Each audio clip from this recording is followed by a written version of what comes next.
I'm not saying that things are right or wrong. I'm just going to explain from my experience how the ATS works. I used to use Workday back in 2018, and there was no AI functionality at this point. I'm not sure if there's AI functionality now, but I'll explain to you how it works when you apply to a job. The only AI functionality that we had were questions that we would ask. So when you're filling out an application, there's like 3 or 4 questions that you answer. And if you say yes to all the answers, and that's like those are the right answers, then you are put into one bucket and I'll see your resumes. If you say no to any of those answers and that's the wrong answer, then you'd be put into another bucket. That's as advanced as the ATS is. We can still see all the buckets. When you answer those questions, those EEO questions, for the most part, and I'm just going to speak from my experience at some of the biggest companies in the world, the recruiters could not see the EEO information, but recruiters can put EEO information. Like if you were a woman, I could put that you're a woman, or if you were black and I saw your LinkedIn profile, I could put that you're black. And why does this matter?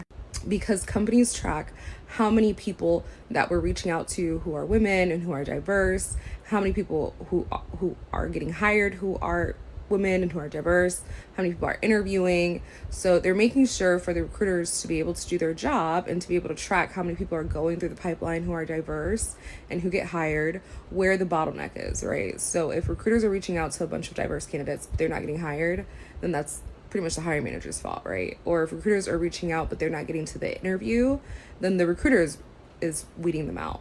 It's usually not the case. The case is usually the hiring manager. So I'm not saying there's not AI.